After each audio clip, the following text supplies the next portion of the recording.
tontura estranha, uma sensação de cabeça pesada, cabeça vazia, meio mareado, meio flutuando, andando nas nuvens. É uma tontura difícil de descrever. Esse é um tipo de tontura que é frequente e acontece em diversas doenças. Eu falei algumas das doenças aqui nesse vídeo.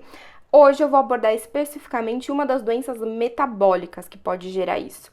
A diabetes e pré-diabetes.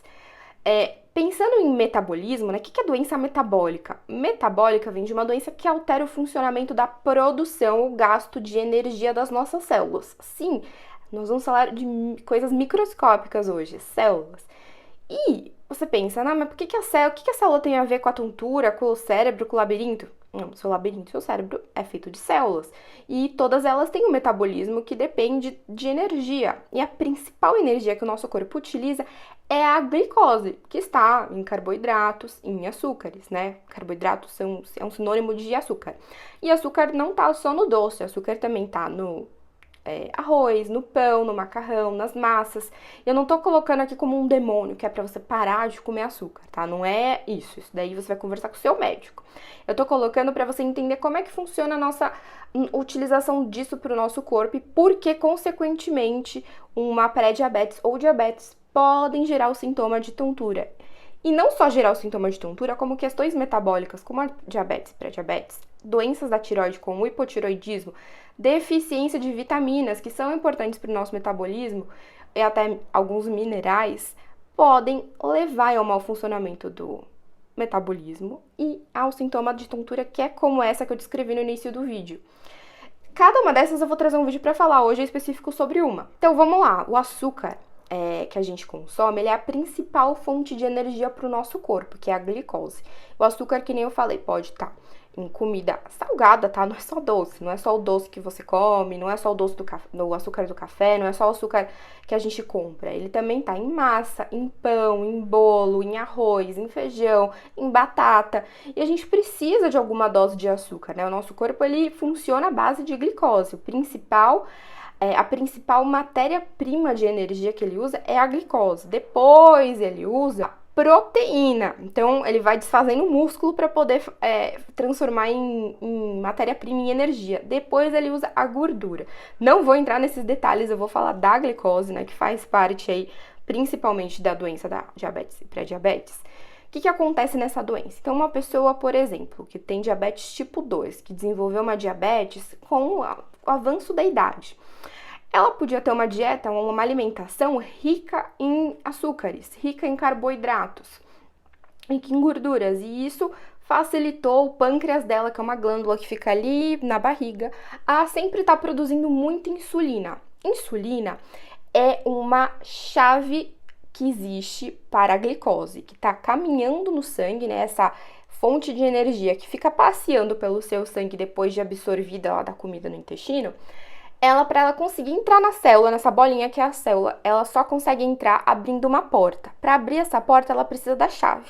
A chave é a insulina. Então, a insulina é um hormônio que ajuda a abrir a célula para aí a glicose entrar lá e ser utilizada para produzir energia e para a gente viver. Quando a gente produz muita insulina, mais do que deveria estar produzindo, porque às vezes está consumindo muito açúcar, né? A principal aí fisiopatologia, mecanismo da doença do diabetes, o que acontece? Essa chave não abre mais direito essa fechadura, sabe? Quando você tá com uma chave que não tá abrindo, que de repente não tá mais funcionando, aí ela tenta abrir e não vai. E aí faz o açúcar que tá no sangue não conseguir entrar na célula. Se ele não consegue entrar na célula, ele aumenta, fica alto lá no sangue. Aí quando você mede no sangue, você vê lá a glicemia alta, que é a taxa de açúcar no sangue. Mas pode acontecer também de repente você tá lá mexendo, né? A glicose tá lá tentando abrir, não consegue abrir. De repente abriu, e aí entra tudo de uma vez, toda a glicose entra na célula e cai no sangue. Quando ela cai do nada do sangue, a pessoa faz um episódio de hipoglicemia, que pode dar aquela sensação de que vai desmaiar, começa a suar frio, passar mal, cai a pressão, e aí todo mundo fala, toma um copo de água com açúcar que melhora, toma um suco de laranja que melhora, e aí a pessoa melhora. Por quê? O açúcar baixou muito rápido. Baixou muito rápido porque a insulina subiu tanto, foi subindo tanto, que funcionou. Que teve uma hora que a célula abriu mão e falou, pode entrar, vai, agora eu deixo. Então é mais ou menos isso que acontece no diabetes. tá? E aí, cada pessoa que tem diabetes, ela tá num grau de diabetes. Pode ser que ela ainda tenha essa insulina, que tá variando em alta, baixa, ou tem quem não produza mais a insulina e precise usar como medicação um tratamento de aplicação de insulina para energia, essa glicose, entrar na célula e conseguir produzir e a gente ter energia. E o que acontece? Aqui, esse negócio que eu comecei a falar, que a chave não funciona, é quando eu começo a ter resistência da insulina. Então eu vou lá, meço essa insulina no sangue da pessoa e ela tá num valor alto.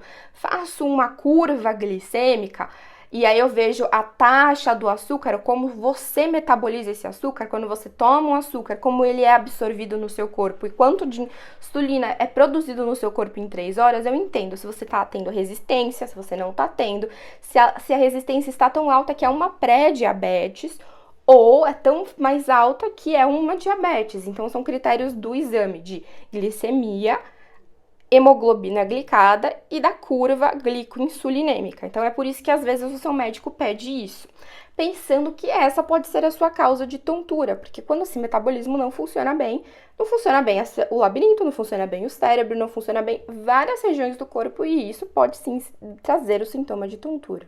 E não só isso, como a pré-diabetes e a diabetes também podem dificultar o tratamento, a compensação de outros problemas do equilíbrio, como a enxaqueca, o Meniere, a TPPP, a neurite. Então, por isso que a gente também costuma pedir esse exame de glicemia em pacientes que a gente está pensando que é outra doença e não é uma doença metabólica. A gente não está pensando que a tontura, a causa dela é a diabetes. A gente está pensando que é, por exemplo, a enxaqueca. Só que para essa enxaqueca ser bem tratada, eu preciso ver se ela tem uma diabetes. Se ela tiver uma diabetes, eu tenho que tratar também, porque senão não importa o quanto de medicação, eu não vou conseguir melhorar a enxaqueca da pessoa.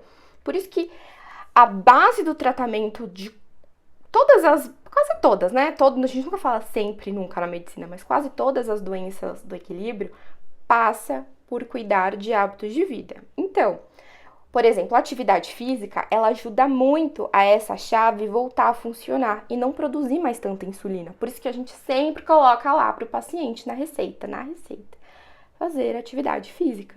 Atividade física ajuda a diminuir essa resistência à insulina. Uma alimentação equilibrada. Eu, Dani, particularmente, não falo para pacientes realizarem uma restrição de carboidratos. Eu, Dani, não sinto que, como médica, devo orientar a alimentação. Eu acho que quem é capacitado e estudou para isso, porque na medicina a gente não tem uma matéria de nutrição, nenhuma faculdade tem uma matéria de nutrição, é o nutricionista. Essa vai ser a melhor pessoa para ajudar nessa abordagem nutricional, já que nutrição não é só matemática de gasto calórico, de quanto de carboidrato tá comendo. Nutrição também é prazer, né? Nutrição também faz parte da nossa sociedade, como a gente vive em sociedade. Nutrição, comer, também envolve transtornos alimentares. Então, a gente tem que olhar isso com bastante carinho e não só virar e falar, tu come isso aqui, não come isso aqui, corta isso, come... Eu não sou adepta desse tipo de abordagem. E a gente tem que tratar essas doenças, então a pré-diabetes e a diabetes, não só com os pilares do estilo de vida, né, com cuidado da alimentação, cuidado da atividade física, mas com medicação se necessário também, tá? Então, às vezes é preciso medicação, e aí a gente conversa com o endócrino, conversa ou com o geriatra, ou com o clínico que acompanha esse paciente, para fazer essa abordagem em conjunto. Eu, otorrino sozinha, não cuido da diabetes, mas eu vou lá, faço uma cartinha, converso com o colega no WhatsApp e a gente, juntos, faz o melhor tratamento para esse paciente. Mas acho que com esse vídeo dá para entender não só como essa doença pode ser uma causa de tontura, mas como ela pode atrapalhar a melhora de outras doenças, como o Meniere, a enxaqueca e a TPPP. Se você gostou desse vídeo, deixa o seu like, se inscreve no canal e deixa aí se você tem interesse de saber de mais alguma outra coisa, tem alguma dúvida, quer que eu faça um vídeo específico de algum tema. Eu pretendo trazer ainda das outras doenças metabólicas, como o hipotiroidismo, as deficiências de vitamina e minerais e também as alterações hormonais que também podem afetar a tontura.